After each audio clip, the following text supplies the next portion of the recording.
بسم الله الرحمن الرحيم الحمد لله الذي جعلنا من المتمسكين بولاية أمير المؤمنين اللهم إياك نعبد وإياك نستعين الصلاة والسلام بالتحية والإكرام على أشرف الأنبياء والمرسلين وأولاده الطيبين الطاهرين المعصومين ثم الصلاة والسلام على الصديقة المباركة الرازية المرزية عالمة غير معلمة السيدة فاطمة الزهراء صلوات الله اللهم صل على محمد وعلى محمد.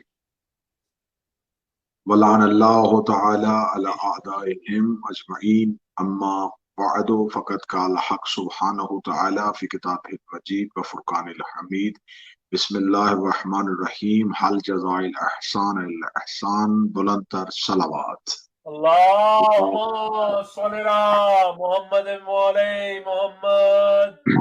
دعا ہے شہزادی کونین مخدومہ عالمیان آج کی اس مجلس کو، آج کی صحیح کاوش کو شہزادی کونین اپنی بارگاہ میں قبول و منظور فرمائے۔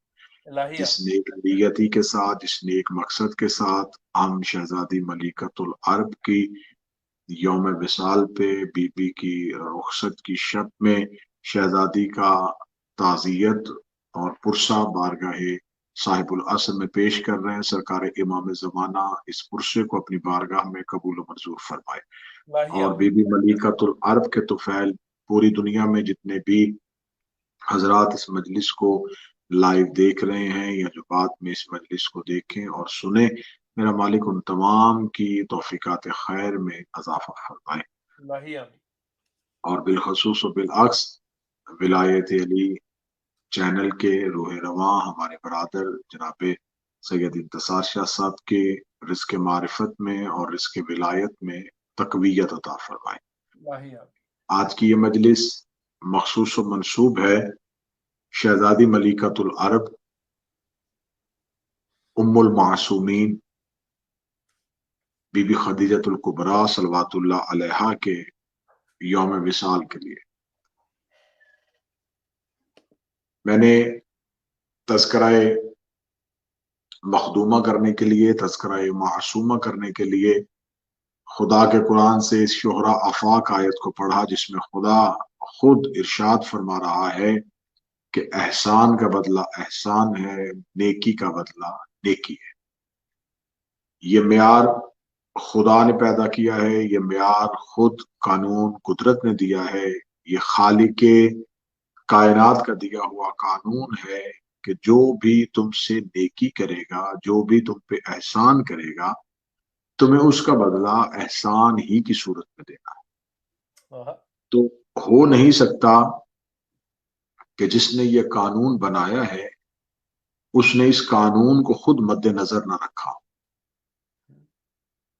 تو اب سوالیہ نشان یہ ہے کہ موضوع ملکۃ العرب ہے، موضوع معصومہ ہے، لیکن اس آیت کا شہزادی کے ساتھ مطابقت کیا ہے اور شہزادی کے ساتھ اس کی مماثلت کیا ہے۔ تو احباب، یہاں میں یہ ضرور کہنا چاہوں گا کہ وہ خدا خالق ہے، وہ مخلوق کے احسان کا محتاج نہیں، لیکن وہ اس آیت کے بعد تذکرہ کرے گا قرآن کے والضحیٰ سورت میں کہ خدا پر احسان کرنے والے محسنین کون سے ہیں، محسنین توحید کون سے ہیں۔ ایک ہوتا ہے محسن انسان، میرا محسن وہ ہوگا جو مجھ پہ احسان کرے گا، آپ کا محسن وہ ہوگا جو آپ پر احسان کرے گا، لیکن خدا قرآن میں ارشاد فرماتا ہے کہ کچھ ایسے بھی ہیں جنہوں نے توحید پہ احسان کیا ہے۔ توحید پہ احسان کس طریقے سے ہو گیا؟ تو اب آئیے قرآن ہی سے پوچھتے ہیں کہ وہ خدا کسی احسان کا بوجھ اٹھاتا نہیں، وہ خدا کسی احسان کا محتاج نہیں، تو وہ خدا کیوں چاہے گا کہ اس پہ کوئی احسان کرے؟ سورہ ضحیٰ میں خدا فرماتا ہے بسم اللہ الرحمن الرحیم علم یجد کا یتیمن فآوا، میرا حبیب آپ یتیم تھے، ہم نے آپ کو پالا۔ اور اس کے بعد خدا کہتا ہے کہ میرا حبیب بے شک ہم نے تمہیں غنی کر دیا۔